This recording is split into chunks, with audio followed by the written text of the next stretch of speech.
full disclosure for this review. I've been obsessed with 1979's Alien since I was 6 years old and my mother took me to see Aliens. Still to this day, I rank Ridley Scott's classic as one of my all-time favorites, and it's definitely in my top 10 movies of all time. I have a pretty extensive collection of Alien stuff in the house.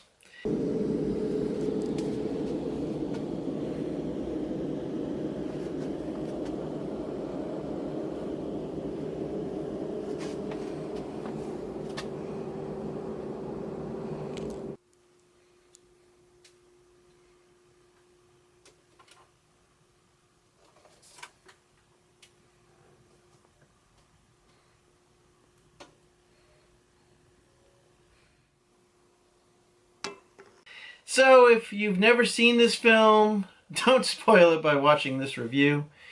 Just go out and buy the DVD or Blu-ray. It's just money well spent.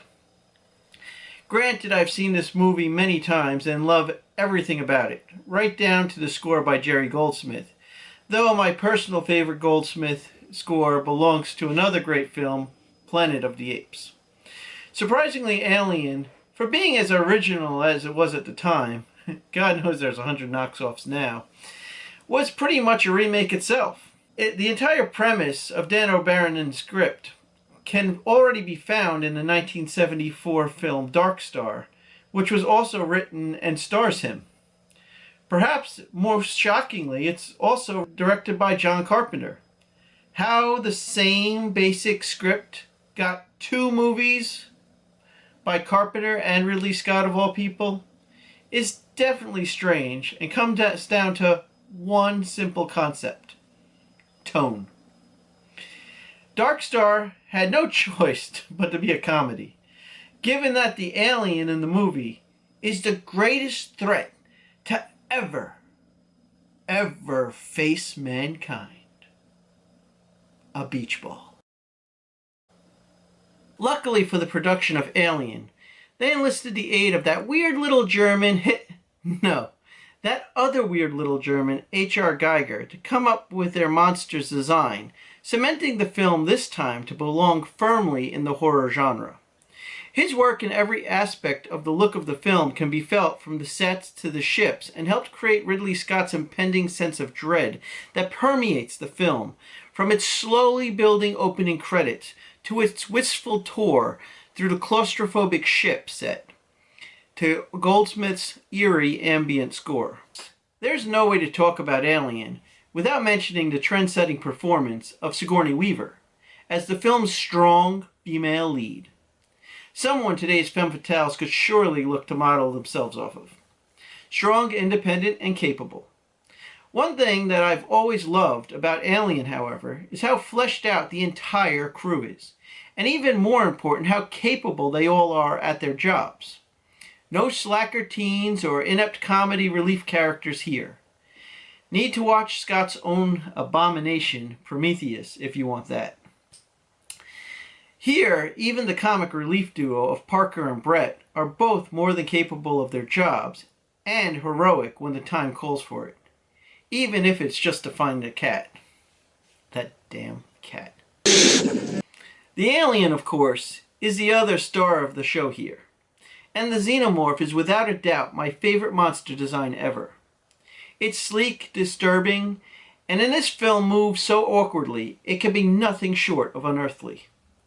Just the way it glides toward poor Lambert before rape murdering her is chilling in its bizarre grace.